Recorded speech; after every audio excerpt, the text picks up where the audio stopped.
Hello everyone, welcome back to my channel. On today's episode, I have someone who is very inspiring educationist and a dedicated social worker who has made a remarkable contribution towards the society. She is a woman with purpose, Dr. Kavita Bijilwanji. Let's welcome her to the show and learn from her experiences. नमस्कार ma'am, आपका इसी show में बहुत बहुत स्वागत है। Thank you so much. नमस्कार ma'am, आपसे मिलके आज मुझे बहुत ही खुशी हो रही है कि हमारी सोसाइटी में भी आप जैसी विमेन है जो एक बहुत ही अच्छा एग्जाम्पल सेट करती है। मेरे लिए ये सौभाग्य की बात है कि आज आपके पॉडकास्ट में आपने मुझे यहाँ पे बुलाया और इस पॉडकास्ट के माध्यम से समाज के बहुत सारे लोगों के साथ अपनी बात रखने का अवसर मिलेगा। बिल्कुल ma'am, thank you so much. Ma'am, जैसे मैंने देखा आपने अपना career as a teacher start करा है, but now you are an educationist and a social worker. तो ये आपकी जर्नी कैसे शुरू हुई? देखिए, जो शुरुआत हुई अपने एजुकेशन के बाद वो एज ए टीचर हुई और उसमें भी टीचिंग में भी मैंने डिफरेंट टाइप के रोल किए हैं, डिफरेंट स्टेजेस पे डिफरेंट लेवल पे काम किया है। जो है वो प्राइमरी के बच्चों से लेकर के मुझे जो है वो ये डीएलएड स्टूडेंट्स तक पढ़ाने का मौका मिला है। उसके अलावा मैं लगभग 13 वर्षों से भी ज़्यादा समय मैंने ब्लॉक रिसोर्स कोऑर्डिनेटर के रूप में भी चंबा में काम किया है। तो उसमें बताते हुए मुझे बहुत खुशी हो रही है कि हिमाचल के चुनिंदा महिलाओं में से मैं एक महिला फीमेल ब्लॉक रिसोर्स कोऑर्डिनेटर रही हूँ। Seriously that's a wonderful thing to hear. तो मैम, टीचर से आप फिर एजुकेशनिस्ट, देन फिर आपका सोशल वर्क का जर्नी कैसे रहा? हाँ, पहले मैंने स्कूल से स्टार्ट किया। उसमें भी मैंने अलग अलग स्कूलों में मैंने न्यू एरा पब्लिक स्कूल या भारतीय पब्लिक स्कूल जो उस समय का अपने टाइम का एक माना हुआ जिला चंबा का स्कूल था, वहाँ से भी बहुत कुछ सीखने को मिला। और उसके बाद फिर गवर्नमेंट सेक्टर में मैं आई और वहाँ से मैंने जैसे आपको बताया कि मैंने डाइट में काम किया 98 से 2002 तक। वो जो मेरा एक टाइम पीरियड था वो दैट वाज वंडरफुल, क्योंकि उस समय डिस्ट्रिक्ट प्राइमरी एजुकेशन प्रोग्राम जिला चंबा के अंदर चल रहा था, जिसमें पूरे हिमाचल से 4 ही जिले लिए गए थे। तो वहाँ पर मुझे बहुत एक्सपोजर मिला, क्योंकि वहाँ पर हर दिन कुछ ना कुछ नया सीखने को मिलता था। आज यहाँ पे हूँ तो कल किसी और डिस्ट्रिक्ट में या किसी और स्टेट में भी जाने का मौका मिला। तो वो जो मल्टी डायमेंशनल लर्निंग थी वो मेरे लिए मेरी लाइफ का एक जिसको बोलते हैं कि बहुत सुखद अनुभव रहा। जहाँ पे मुझे मैं बात करूँ तो टेक्स्ट बुक राइटिंग में भी जुड़ने का मौका मिला। सप्लीमेंट्री मटेरियल स्क्रिप्ट राइटिंग का काम हमने किया। और इसके अलावा जो हमारी प्राथमिक विद्यालयों में किताबें थी उनको लिखने में मौका मिला और इसके साथ साथ अपने आप को ग्रूम करने का अवसर मिला। तो वो जर्नी बहुत शानदार थी। बहुत शानदार जी। तो मैम, आपकी लाइफ का कोई ऐसा मूवमेंट या कोई पर्टिकुलर थिंग या एक्सपीरियंस यू कैन से कि कुछ ऐसा हुआ जिसने आपको सोसाइटी के लिए काम करने के लिए इंस्पायर करा हो?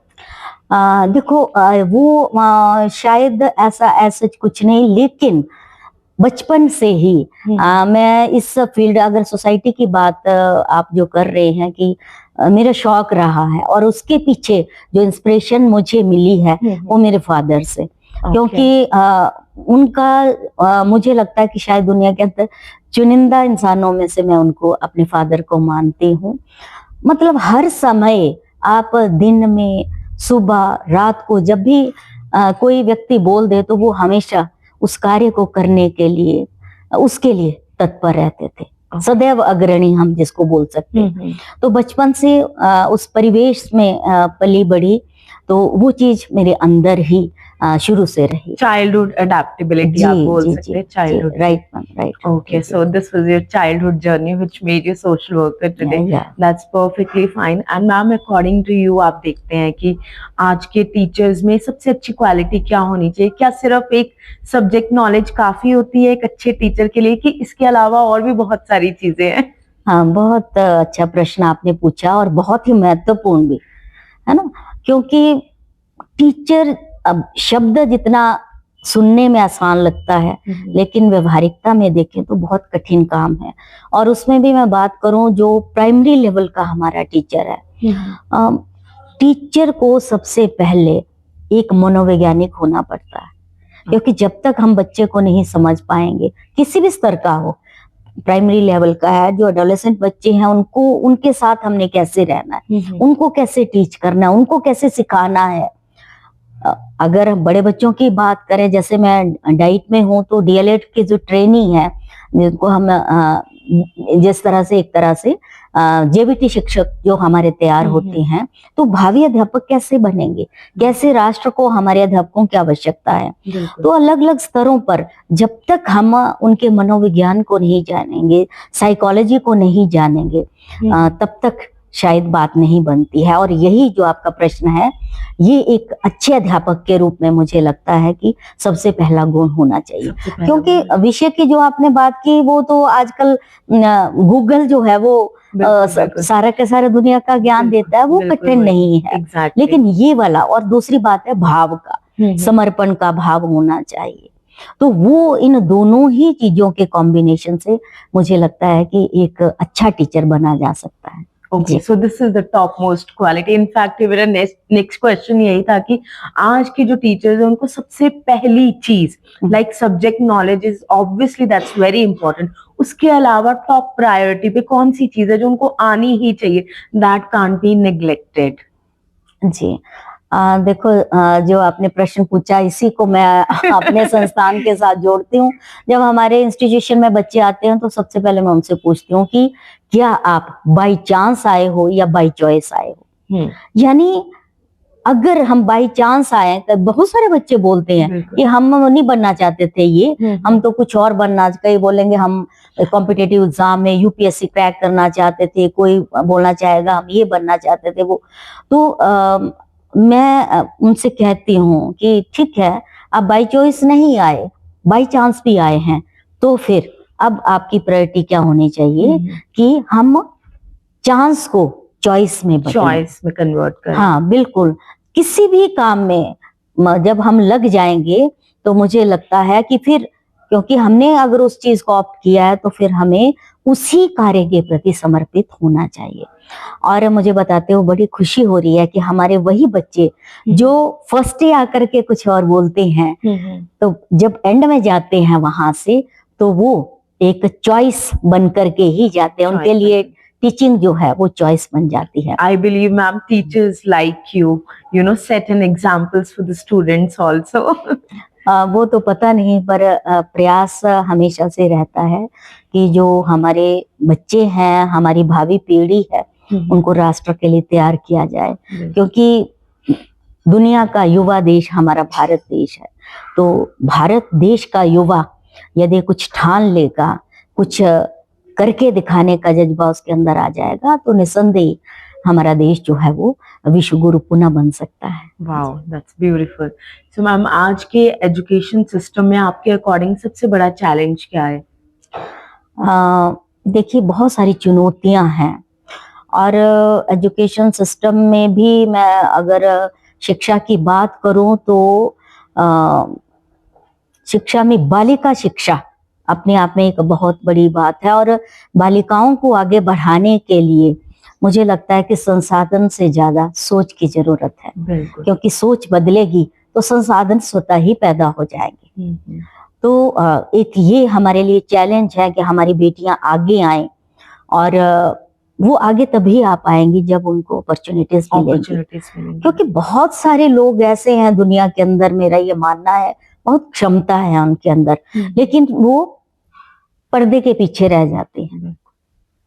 तो उनको बाहर निकालना, उनको स्पेस देना, वो हमारी प्रायोरिटी होनी चाहिए। खाली पढ़ाने की बात है, टीचिंग जो है वो बच्चा कहीं से, मैंने पहले भी कहा है, पढ़ सकता है, वो ज्यादा कठिन नहीं होता। मैं अगर अपनी बात करूं, तो मैं अपने स्टूडेंट्स को हमेशा यही कहती हूँ कि उनको मोटिवेट करने का प्रयास करती हूँ, क्योंकि किताबें पढ़ने बच्चे घर में भी पढ़ लेते हैं। मैं अपने बच्चों की बात करूं कि मेरे से पूछते हैं कि मैम आपने अपने बच्चों को कैसे पढ़ाया, कैसे उन्होंने लाइन ले ली, या किस तरह से आपने क्या किया जो बच्चे जो हैं वो उन्होंने अपनी लाइन ले ली। तो मैं कहती हूँ कि मैं सचमुच ही ये बोल रही हूँ, मैंने उनको कभी नहीं पढ़ाया, मैं हर एक प्लेटफॉर्म में बोलती हूँ। बस मेरा यही रहता था कि उनको मोटिवेट करूं। मोटिवेट।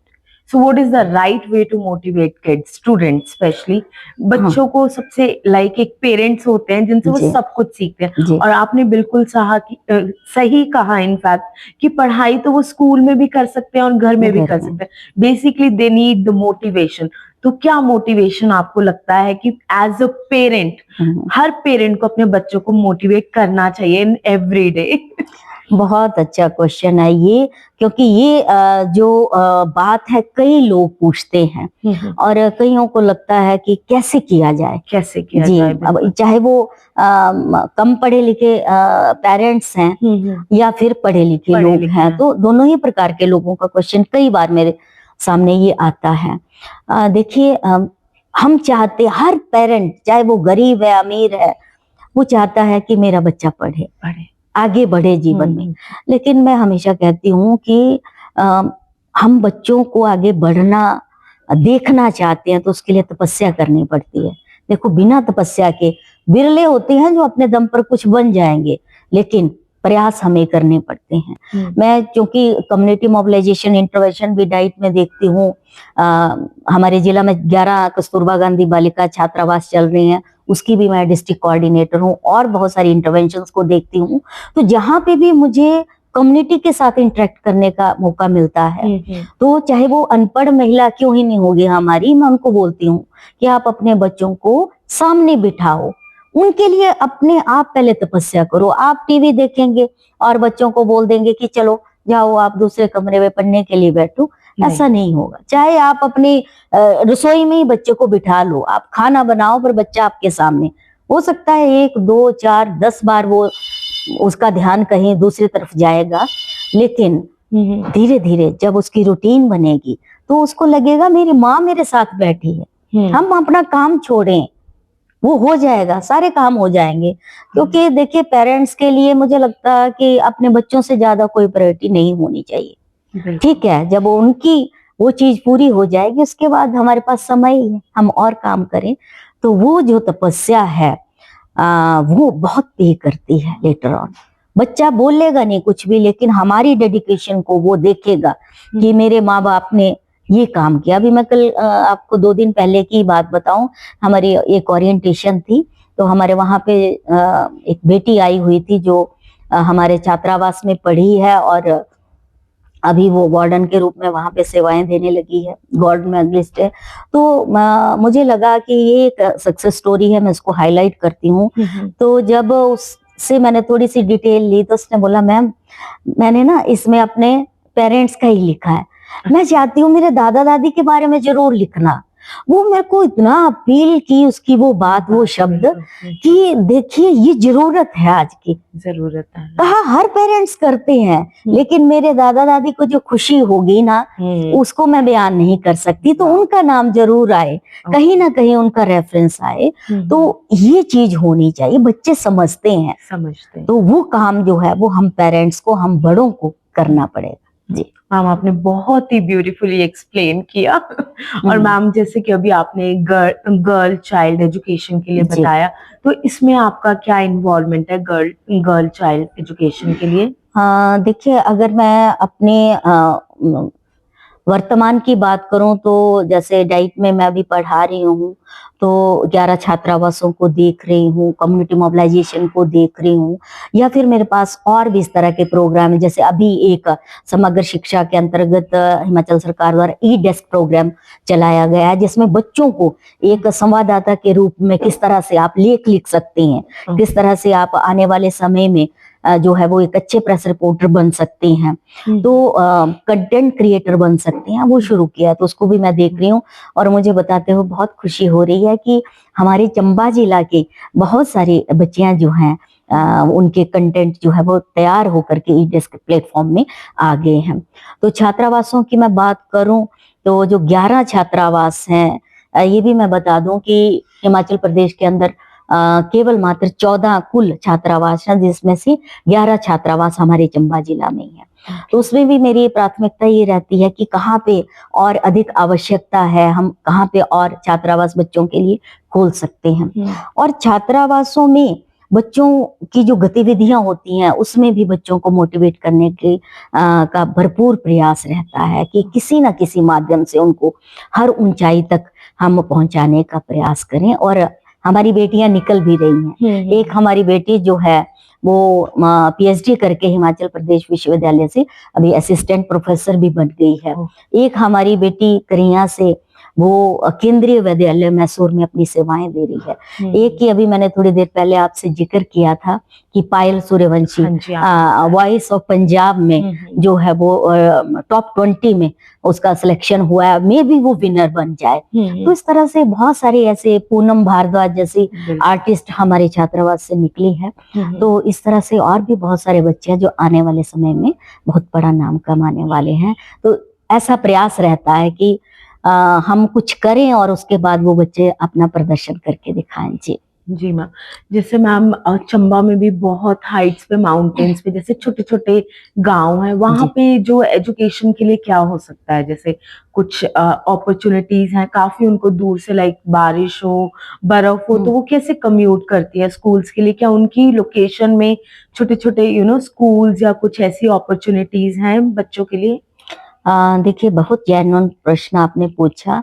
मैं भी हाल ही के दिनों में फील्ड विजिट के लिए अपने डिप्टी डायरेक्टर सर के साथ गई और आप यकीन नहीं मानेंगे, कई जैसे भरमौर का एरिया था हमारा, लील से आगे विद्यालय, वहां पे हम लोग गए तो वहां पे जो टीचर थे हमारे, उन्होंने बताया कि हमारे बच्चे अभी सर्दियों के दिनों में टॉर्च डाल करके आते हैं। वो इतना अर्ली मॉर्निंग चलते हैं और शाम को अंधेरे में घर पहुंचते हैं। तो आप सोचिए कि अभी भी बहुत सा काम करने की जरूरत है। बेशक हाँ, सरकार ने बहुत प्रयास किया, अब बहुत सारे विद्यालय भी खोले, लेकिन अभी भी बहुत सारा कार्य करने की आवश्यकता है। Just an out of curiosity, like जो सिटीज में रहते हैं, लाइक अगर आप चंबा शहर की बात करें, जैसे बहुत बारिश होती है, मतलब शहर के बच्चों को भी स्कूल जाने में प्रॉब्लम होती है, मतलब यूनिफॉर्म वेट हो जाती है, still they go because plain roads हैं। बट जो माउंटेन्स पे रहते हैं उनका स्लिप होता है, रोड बहुत कीचड़ होता है, उनके लिए तो अलग से बहुत ही स्ट्रगल है पढ़ाई करना भी। तो उसके लिए आपने आगे बात करी, आप बता रहे हैं। हाँ जी, अभी मैं रिसेंटली बात करूं तो एक प्रधान हमारे पास आए हुए थे 2 दिन पहले, जो ओरिएंटेशन रखी थी, अपने आप ही आ गए। तो मुझे अच्छा लगा कि कम्युनिटी अवेयर हो रही है। और उन्होंने बात रखी कि मैम हमारे वहाँ पे हॉस्टल खुलना चाहिए। तो हमारी स्टेट कोऑर्डिनेटर को भी हमने जो है वो ऑनलाइन जोड़ा, उनको वहां पे उनके साथ भी बात करवाई। तो उनसे हमने प्रपोजल मांगी है कि अपने वहाँ की जो जो रिक्वायरमेंट है हॉस्टल खोलने के लिए आप भेजिए, तो हम प्रयास करेंगे। तो इस तरह से सरकार भी प्रयास कर रही है, चाहे हम भारत सरकार की बात करें, राज्य सरकार की बात करें, विभाग की बात करें, और समुदाय भी जागरूक हो रहा है। और धीरे धीरे निसंदेह चंबा जो है वो अभी वर्तमान में एस्पिरेशनल डिस्ट्रिक्ट है, बट जल्द ही हम इंस्पिरेशनल डिस्ट्रिक्ट में आ जाएंगे। बिल्कुल ma'am. Alright ma'am, like for women educators and for young girls, आप क्या सपना देखती हैं उनके लिए? हाँ जी, देखिए, मैं चाहती हूँ कि हमारे देश की क्या, पूरे वर्ल्ड की मैं बात करूं तो हर बेटी सशक्त बने, सुरक्षित बने, और जो आम जनमानस है वो बेटियों के प्रति संवेदनशील बने। क्योंकि जब तक संवेदनशीलता नहीं होगी तो हम देखते हैं कि आम समाज में इस तरह के हमें कई दुखद जो है वो वृतांत या समाचार भी सुनने को मिलते हैं। तो संवेदनशीलता बहुत जरूरी है, और उसके लिए एक विमेन को ही सबसे पहले प्रयास करना पड़े, एक माँ को। मैं कहती हूँ कि कोई जो है वो देश के अंदर यदि बदलाव लाना है तो संसद में बैठ करके नहीं आएगा। वो एक माँ अपने रसोई घर में, अपने पूजा घर से बदलाव की शुरुआत कर सकती। क्यों? क्योंकि यही 2 स्थान है जहां से हम संस्कार बच्चों में डाल सकते हैं। चाहे हम पढ़े लिखे हैं चाहे नहीं है, लेकिन संस्कार घर से जाते हैं। बच्चे की प्रथम माँ जो है वो प्रथम गुरु है। स्कूल में तो वो बाद में पहुंचता है, 4-5 साल 6 साल का बच्चा पहुंचेगा, लेकिन फर्स्ट टीचर उसकी मदर है। तो एक माँ को बच्चे की परवरिश करना तो किसी ने नहीं सिखाया, बिल्कुल नहीं सिखाया। एक बेटी जो है वो माँ बनती है और कितने अच्छे से वो परवरिश करती है, बहुत ही अच्छे से ये रोल अपना निभाती है। तो वो ये चीज जो है जब संस्कार जाएंगे ना, आज समाज में सबसे अधिक आवश्यकता संस्कारों की। हमारे युवा भटक रहे हैं, आप चंबा में ही देखिए या पूरे हिमाचल में। अब उड़ता पंजाब जो पंजाब था वो आज हिमाचल बना, तो कितनी बड़ी चुनौती है। बिल्कुल सही बात। वो कौन कर सकता है, हम बड़े कर सकते हैं। मैं बच्चों को भी दोष नहीं दूंगी, कहीं ना कहीं शायद हमारी कमी रही जो ये चीज होने जा रही है। तो मैं पेरेंट्स से भी टीचर्स से भी आह्वान करूंगी कि जो आपने पहले भी पूछा कि बच्चों को ज्यादा से ज्यादा समय दें, क्योंकि उनको और लोग दलदल में खींचने वाले भी बहुत सारे लोग हैं।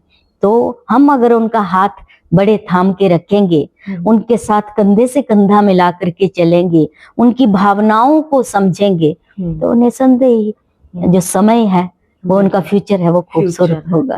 जी, you can like parents can only shape the future of the students, parents and teacher, parents and teacher, right. ये क्योंकि दो ही लोग, देखिए दुनिया के अंदर जितना भी आप देखो, कोई भी व्यक्ति यदि कुछ नाम कमाता है, कुछ बनता है जीवन में ना, तो दो लोगों को, मेरा ये मानना है कि समाज में दो ऐसे ये लोग हैं जिनको सबसे अधिक खुशी होती है। सबसे अधिक एक है पेरेंट्स और दूसरे हैं शिक्षक। मेरा पढ़ाया हुआ बच्चा जीवन में मेरे से आगे पहुंचता है तो मुझे बहुत खुशी होगी, प्राउड। और यस, और पेरेंट्स को तो ऑब्वियसली उनका तो अपना बच्चा है, उनको तो खुशी होती है। तो ये दो लोग हैं, मैं ऐसा मानती हूँ कि इनकी जो खुशी है वो अपने पढ़ाए हुए विद्यार्थी हैं या जो हमारे बच्चे हैं जीवन में कहीं सेटल हो जाते हैं, जीवन में कुछ अच्छा काम करते हैं, जीवन में वो मुकाम पाते हैं जो जिसकी आवश्यकता है, तो निसंदेह खुशी का ठिकाना नहीं है। बहुत ही ज्यादा खुशी को। जी मैम, अभी जैसे आपने मेंशन करा अबाउट यूथ कि चंबा में भी बहुत चैलेंजेस हो गए हैं, स्पेशली अगर हम बात करें ड्रग्स की, लाइक बहुत ज्यादा इसका आवाचलन बढ़ गया, तो इसके बारे में आप क्या कहना चाहिए? इसकी रोकथाम कैसे हो सकती है? What is the right way basically? जी हाँ, ये एक बहुत ही चिंतनीय विषय है, क्योंकि इतनी तेजी से ये चीज हमारे देखते ही देखते फैल गई। पहले हम बात करते थे नशे में भी किसी ने सिगरेट बीड़ी या शराब पी ली तो उसको एक बहुत बुरा माना जाता था। मैं अपने टाइम की बात करूं तो जब हम कॉलेज में थे या उसके बाद की भी बात करूं, लेकिन ये जो अब रिसेंट टाइम आया है उसमें तो चुनौती बहुत ज्यादा हो गई है, क्योंकि इस तरह का सिंथेटिक ड्रग जो है वो मार्केट में अवेलेबल हो गया है, तो वो तो एकदम से बच्चे को खत्म कर रहा है। सिगरेट बीड़ी से जो है वो धीरे धीरे कुछ बच्चा कुछ सालों तक तो जिएगा, लेकिन यहाँ पर तो कुछ पता ही नहीं है। अभी मैं कुछ दिन पूर्व पढ़ रही थी, रिसेंटली 3-4 दिन एक कहीं सोशल मीडिया में, कि पंजाब के अंदर एक घर से 5 मौतें जो हैं वो विद इन 5 years जो हैं वो हुई है। मतलब परिवार खत्म हो गया। तो देखिए समाज कहाँ जाएगा जब देश का यूथ खत्म हो जाएगा। एक अभिभावक कितने, मतलब एक माँ जो है वो बच्चे को जन्म देती है और कितनी तपस्या वो 9 महीने तक करती है, और उसके बाद जब बच्चा संसार में आता है तो अभिभावक कितना स्ट्रगल करते हैं, चाहे माँ है, चाहे उसके फादर है, चाहे उसके दादा दादी हैं या जो भी बड़े हैं। तो हमारी कितनी भावनाएं, कितनी उम्मीदें, तो कितने बहुत ही ओपन हो गया, बहुत इनिशियलाइज कहाँ से हुआ और ये बढ़ता ही जा रहा है। मतलब आप एक हफ्ते में भी देखेंगे 3 से 4 केसेस मिनिमम आते ही आते हैं। मतलब इसके लिए क्या होना चाहिए कुछ समझ नहीं आ रहा, बहुत ही जल्दी जल्दी फैल रही है ये सब चीजें। जी देखिए, इसके लिए मैंने जैसे पहले बात की, सबसे पहले पेरेंट्स जो प्रथम कड़ी है वो अभिभावक हैं।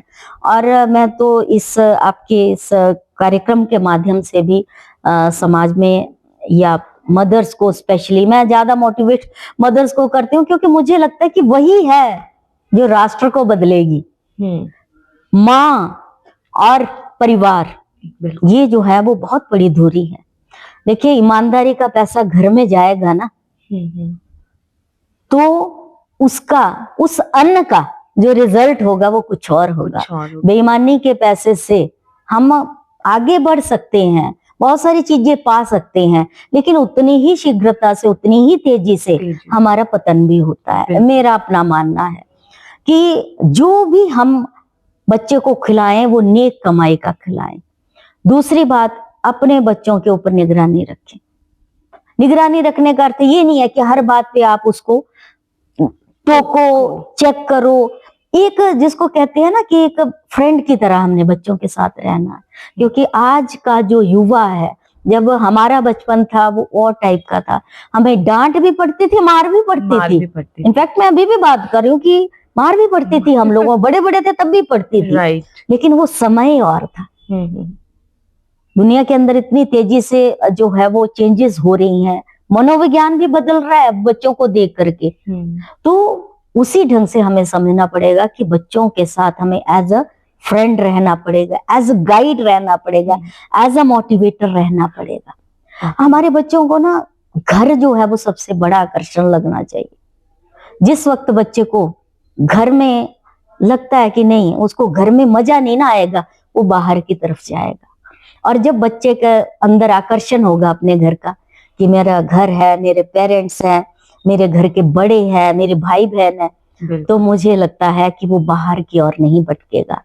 दूसरा, उसको हमने स्ट्रांग बनाना है, उसको अपने निर्णय लेने की क्षमता पैदा करनी है, उसको जीवन के प्रति तैयार करना है। मैं बार बार कहती हूँ कि बच्चा कोई भी पढ़ाई कर लेगा, पढ़ाई करना मुश्किल नहीं है। वो आज की डेट में बहुत सारी चीजें जो है वो बिना जिसको कहते हैं कि स्कूल में गए हुए भी वो सीख जाता है। लेकिन ज्यादा जरूरत किस चीज की है कि किस तरह से हमने एक संस्कारों के साथ, और एक जिसको बोलते हैं कि एक अच्छा जीवन यापन करना। बिल्कुल, संस्कार भी आए, लेकिन संस्कार के साथ साथ उसको अपना जीवन जीना भी आए। इमोशनली भी स्ट्रॉन्ग हो, फिजिकली भी स्ट्रॉन्ग हो, स्पिरिचुअली भी स्ट्रॉन्ग हो, बिल्कुल, है ना, सोशली भी स्ट्रॉन्ग हो। तो जब जिसको होलिस्टिक डेवलपमेंट कहते हैं, उसकी जरूरत है। प्राचीन समय में गुरुकुल में शिक्षा दी जाती थी, तो बच्चा गुरुकुल में मतलब पूरा टाइम वो रहता था। उसको शस्त्रों की भी शिक्षा मिलती थी, उसको शास्त्र की भी मिलती थी। दोनों ही प्रकार से हमें स्ट्रॉन्ग बनाना है बच्चों को। खाली किताबी कीड़ा बन गया लेकिन अपने स्वास्थ्य के प्रति जागरूक नहीं है, तो वो ना अपने लिए कुछ कर पाएगा, ना समाज के लिए। बिल्कुल। तो हर प्रकार से एक तरह से जिसको कहते हैं कि ऑलराउंड डेवलपमेंट हमने बच्चे की करनी है। उसके लिए दोनों ही समाज के अंदर अभिभावक और टीचर दोनों की रिस्पॉन्सिबिलिटी है। और मैं अध्यापकों को भी ये मैसेज देना चाहूंगी कि हमारा खाली काम कंटेंट डिलीवर करना, वो तो ट्यूटर भी कर सकता है। बच्चा ट्यूशन पढ़ ले, फिर क्यों स्कूल में भेजा जा रहा है? ट्यूटर का काम है सिर्फ कंटेंट देना, जो उसका विषय से संबंधित ज्ञान है वही देना है। क्या एग्जाम में आना है, कैसे तैयारी करनी है, वो करवा देगा। लेकिन टीचर के साथ संवेदना जुड़ी है, उसके साथ साथ उसका सर्वांगीण विकास जुड़ा है, तो उन चीजों की तरफ भी हमें ध्यान देना है। जी, बहुत ही खूबसूरती से आपने ये मैसेज बताया। It's very beautiful. अभी जैसे हम वुमेन एम्पावरमेंट की बात करें मैम, आपने बहुत सारा काम करा है, इनफैक्ट आप करती भी आ रही हैं और आगे भी करेंगे। तो आपने लाइक ग्राउंड लेवल पे इतना काम करा, आपको क्या लगता है व्हाट इज वुमेन एम्पावरमेंट? क्या है ये? एक इतना ये क्या ये सिर्फ एक हैवी वर्ड है? अगर इसको समझा जाए तो इससे क्या हम समझ सकते हैं? देखिए, प्रश्न बहुत बहुत खूबसूरत प्रश्न है, जैसे मेरे दिल के करीब है। देखो, ये संसार के अंदर जितने भी सत्ता है, पावर है, ब्रह्मांड के अंदर ही अगर मैं बात करूं, तो वही शक्ति परमात्मा ने एक स्त्री के अंदर दी है। देखो, शिव को देखो, शिव भी शक्ति के बिना अपने आप में शव हो जाते हैं। शिव से आप ई की मात्रा हटा दो, स्त्रीलिंग हटा दो, आप वो शव है। यानी जो सुप्रीम पावर है उसने भी शक्ति को माना है। और नारी को तो सप्त शक्ति कहा जाता है, 7 शक्तियां उसके साथ, नव दुर्गा उसको कहा जाता है। अगर मैं सप्त शक्ति की बात करूं तो श्री उसके अंदर है, वाक उसके अंदर है, स्मृति उसके अंदर है, मेधा उसके अंदर है, कीर्ति उसके अंदर है, क्षमा उसके अंदर है। यानी सौभाग्य ही घर के अंदर नारी से है, ये हमारे शास्त्रों में लिखा गया है।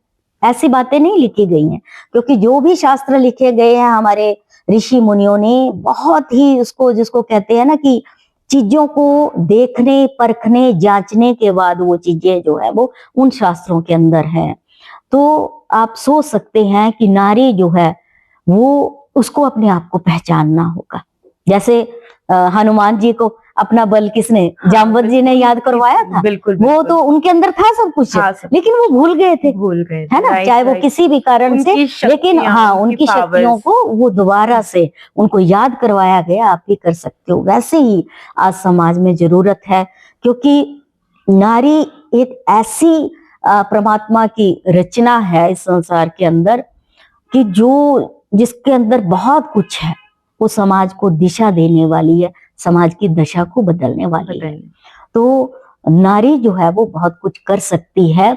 सिर्फ हमें एक मंच के रूप में, बल्कि मैं तो आपको अप्रिशिएट करना चाहूंगी कि आपने एक इतना सुंदर ये प्लेटफॉर्म चुना। आपको लगा कि आप भी एक गृहिणी के रूप में कार्य कर रही थी, लेकिन मुझे बहुत अच्छा लगा, तभी मैंने आपसे शायद थोड़ी देर पहले बात भी की थी कि आप किस तरह से इस फील्ड में आई। यानी कहीं ना कहीं कुछ है आपके अंदर कि आप चाहे वो समाज को देना चाहते हैं, या आपके अंदर जो टैलेंट है उसको कहीं ना कहीं बाहर निकालना चाहती हैं। और मैं इस आपके प्लेटफॉर्म के माध्यम से मैसेज देना चाहती हूँ कि हमारी चाहे पढ़ी लिखी महिला है या कम पढ़ी लिखी है या हाईली लिटरेट है, सभी महिलाओं के अंदर, समस्त नारी शक्ति के अंदर परमात्मा ने बहुत कुछ भरा है, और उस शक्ति को हमने पहचानना है। हमारे शास्त्रों में तो ऐसी नारियां हुई हैं जो दोनों हाथों से जिन्होंने तलवारें चलाई हैं, जो किसी राजाओं की अंगरक्षक रही हैं, ये हमारा इतिहास है। तो ऐसी नारियां हमारे इतिहास में आई है, वैदेही, गार्गी, मैत्रेयी की तरह, जिन्होंने शास्त्रार्थ पुस्तकों के साथ किया है, जिन्होंने निर्णायक मंडल की भूमिका निभाई है। ऐसी नारियां हमारे समाज के अंदर, हमारे शास्त्रों में हमें देखने को मिलती हैं, जो सावित्री यमराज से भी अपने पति को वापस लेकर के आई है। तो आप सोच सकते हैं कि नारी के अंदर कितनी शक्ति परमात्मा ने दी है। हमें क्या करना है वर्तमान में, मेरा और आपका, हम सबका कर्तव्य ये है कि जो हमारी ऐसी नारी शक्ति है, जहाँ पे हमें लगता है कि उनको आगे लाने की आवश्यकता है, हमें उनको समाज के आगे आगे रखना है, उनका मनोबल बढ़ाना है, उनको थोड़ा सा बूस्ट अप करना है, ताकि वो आगे आए, समाज के को बहुत कुछ वो दे सकती हैं। जो क्षमता, जो टैलेंट उनके अंदर है, उसके माध्यम से वो समाज कल्याण कर सकती हैं। जी मैम। ओके मैम, जैसे अभी आपने वुमेन एम्पावरमेंट के बारे में बहुत ही खूबसूरती से ये सब बताया, तो मैं पूछना चाहूंगी मैम, जैसे हमारे सोसाइटी में, in fact everywhere, like we have working womens as well as housewife, तो आपको क्या लगता है इनके चैलेंजेस क्या है डे टू डे लाइफ में? जी, बहुत अच्छा प्रश्न है। उसमें सबसे पहले तो मैं ये बोलना चाहूंगी, हाउस वाइफ नहीं, वो होम मेकर है। Home maker. हमारी जो नारी शक्ति है ना, उसका रोल इस संसार में बहुत बड़ा है। चाहे वो बाहरी क्षेत्र में कार्य कर रही है, चाहे वो घर के अंदर ही, घर को संवारने का एक बहुत बड़ा काम है। तो दोनों जगह पे मेरा ये मानना है कि जो महिलाएं हैं वो अपनी क्षमता, अपने सामर्थ्य और अपने गुणों के अनुसार कार्य कर सकती हैं।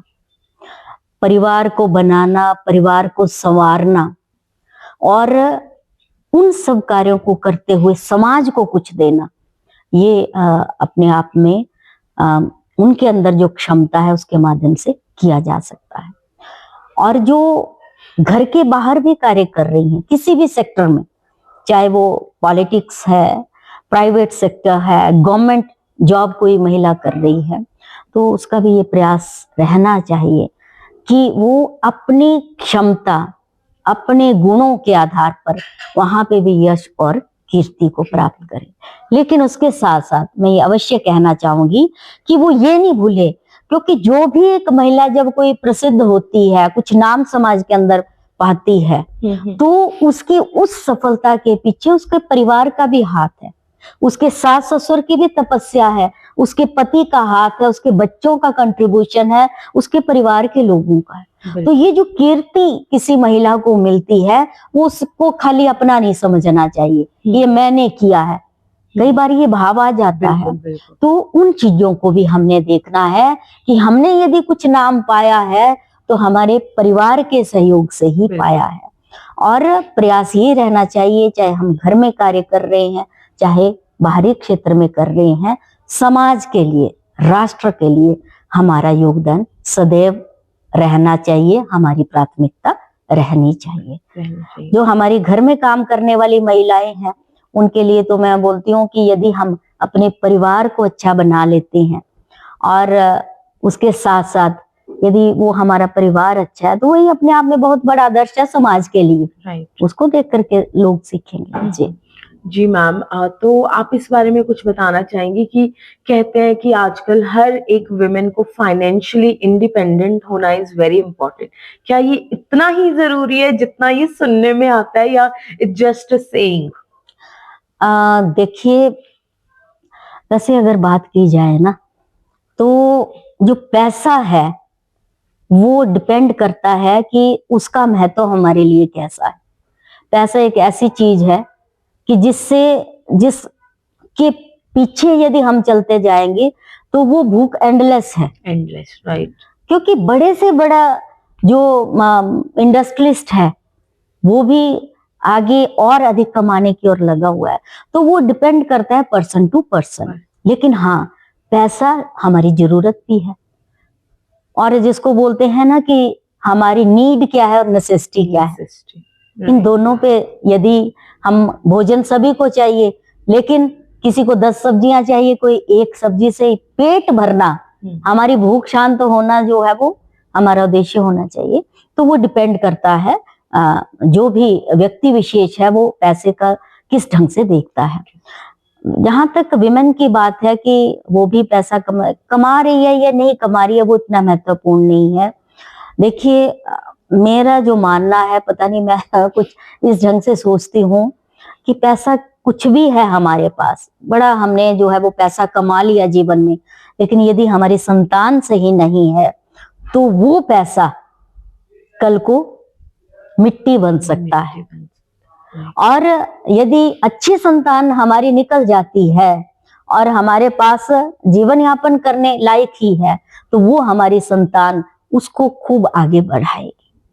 तो पैसे को महत्व न दिया जाए, लेकिन इतना हम कर सकते हैं, यदि महिला को लगे कि वो कहीं से भी नौकरी में नहीं लगी है या कोई अपना काम नहीं कर रही है, मतलब वो अपनी तरफ से पैसा नहीं कमा पा रही है, अगर आपके पास वो हुनर है, वो गुण है, वो कला है, वो क्षमता है, वो स्किल है, तो वो उस क्षेत्र में भी उसको आगे आना चाहिए। ऐसे नहीं मैं बात कह रही कि उसको जरूर आगे आना चाहिए, और परिवार की जरूरतों को पूरा करने के लिए वो किसी भी तरीके से इस तरह से कंट्रीब्यूट करके भी जो है वो कुछ कर सकती है परिवार के लिए। Alright. जी जी जी मैम, आपकी साहित्य लेखन में भी काफी रुचि, आप इस बारे में बताना चाहेंगे? हाँ जी, साहित्य में भी मेरी रुचि रही है, क्योंकि मुझे लिखना भी पसंद है। अभी अगर मैं बात करूं अपने ऑफिशियल उसकी, तो जो अभी तक 3 किताबें मैंने अपने ऑफिस की तरफ से जो है वो लिख चुकी हूँ।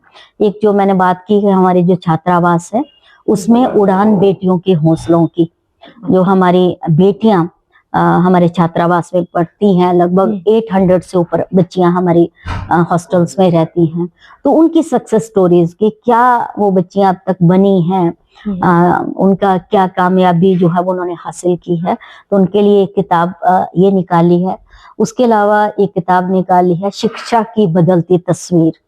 बहुत सारे हमारे, मुझे ऐसे लगता था कि बहुत सारे अध्यापक साथी अपने अपने क्षेत्रों में कार्य कर रहे हैं, दूर दराज क्षेत्रों में भी, जो दूर विद्यालय में बैठे हैं, शायद यहाँ तक नहीं पहुंच पाते।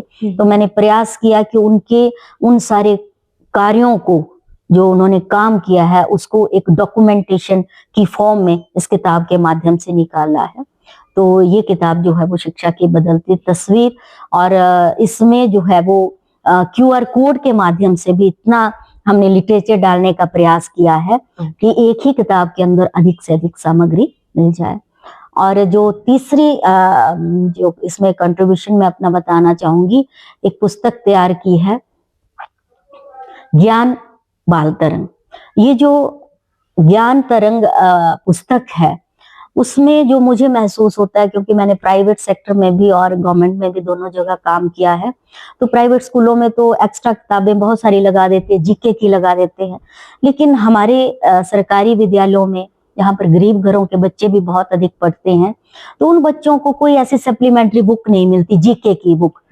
तो मुझे लगा कि इस फील्ड में काम किया जाना चाहिए। तो एक उसमें हिमाचल का GK, इंडिया लेवल का या इंटरनेशनल लेवल की जो इम्पोर्टेंट चीजें थी उसके लिए हमने एक किताब तैयार की, और उसमें पूरे जिला के अंदर वो किताब मैंने हर एक प्राइमरी और मिडिल, हाई और सीनियर सेकेंडरी सभी 1500 के करीब हमारे विद्यालय हैं, तो गवर्नमेंट स्कूलों में सभी जगह मैंने वो एक एक किताब जो है वो उपलब्ध करवाई है। इसके अलावा बहुत सारे साझा काव्य संग्रह भी लिखी हैं, जैसे ज्ञान सरिता, फिर जो है वो साझा काव्य संग्रह। अभी हाल ही में हमने पिछले महीने वंदे मातरम एक जो है वो काव्य संग्रह निकाला है, फिर सरहद के उस पार। इस तरह से लगभग 6-7 जो है वो साझा काव्य संग्रह जो मिल करके हमने निकाले हैं। और एक और अभी मेरी अपनी किताब बस वो निर्माणाधीन है, कुछ ही शायद 1-2 महीने के अंदर उसको भी मैं निकालने जा रही हूँ। वो है कि जो हमारे यहाँ के चंबा जिला के पारंपरिक लोकगीत हैं जो विलुप्ति के कगार पर हैं। आप देख रहे हैं कि आजकल डीजे और उसका प्रचलन है, तो मुझे ये लगता है कि जो हमारी ऐसी धरोहरें हैं ये भी, ये गाने वाले भी खत्म हो जाएंगे और गीत भी खत्म हो जाएंगे, तो क्यों ना हम उन चीजों को संजोए। तो वो भी एक किताब जो है वो अब जल्द ही निकलने वाली है। तो ये इस तरह से, और इसके अलावा महिला साहित्यकार संस्था है हमारी एक, और उसके हमारी प्रदेशाध्यक्ष हैं डॉक्टर रीता सिंह जी। उनका नाम मैं जरूर यहाँ पे लेना चाहूंगी, क्योंकि उन्होंने ही मुझे साहित्य के प्रति बहुत अधिक आगे बढ़ने के लिए प्रेरित किया है, तो उसकी मैं अध्यक्षा भी हूँ।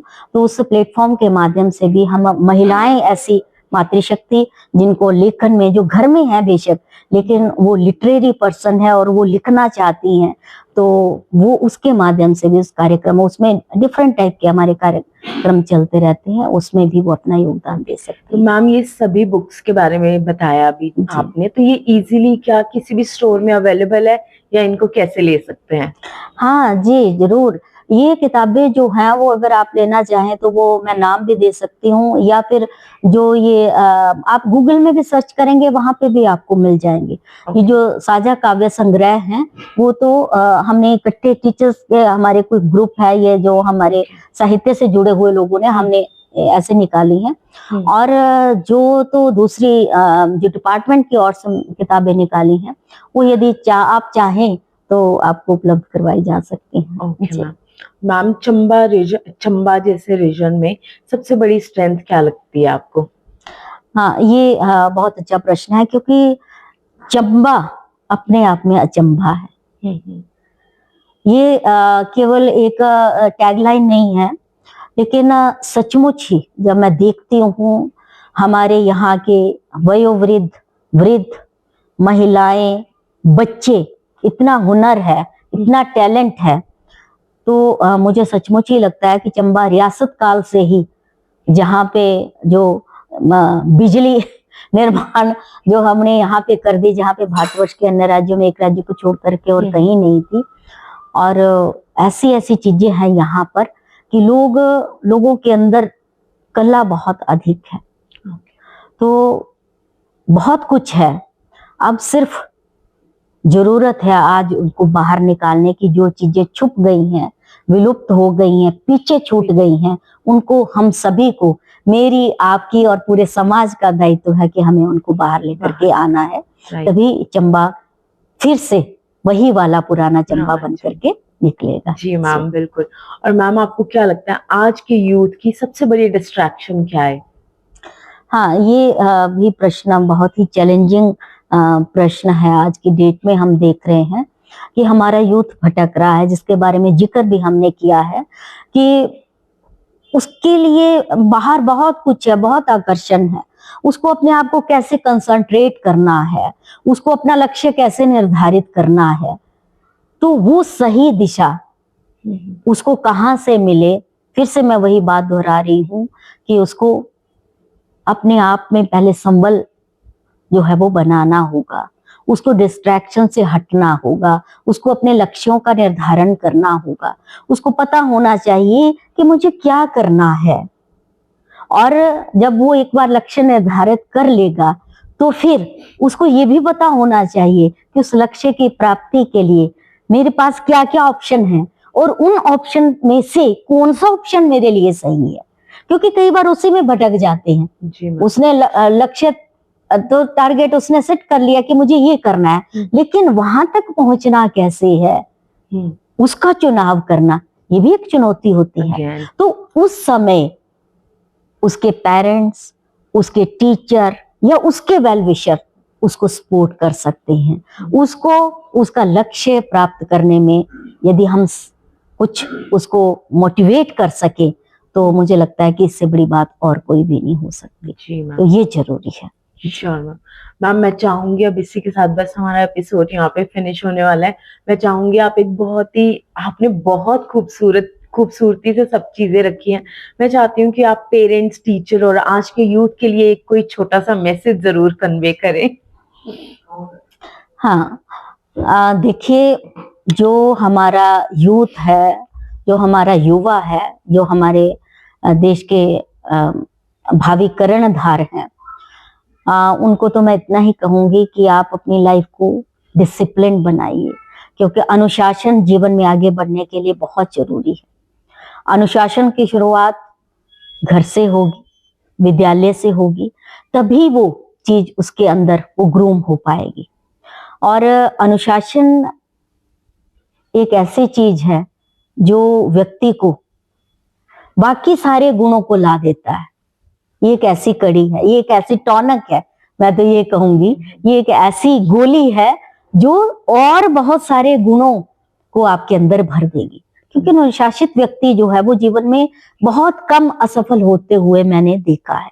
तो एक तो ये गुण अपने अंदर भरें, दूसरा अपने आप को बाहरी आकर्षण से बचाएं, अपने माँ बाप का, घर के बड़े बुजुर्गों का आशीर्वाद लें, और जिसको अपने अभिभावकों का, अपने बड़ों का, अपने अध्यापकों का आशीर्वाद मिल गया तो उसका जीवन तो स्वतः ही अपने आप में परिपूर्ण हो जाएगा।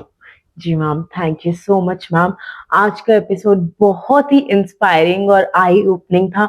आपका काम, आपकी सोच और आपकी कमिटमेंट ये सोसाइटी के लिए एक बहुत ही सुंदर एग्जाम्पल सेट करती है। Thank you so much, ma'am, for your valuable time. We are really glad and it's an honor to have you on the show. So मिलते हैं हमारे next episode में. Till then, stay inspired and stay kind.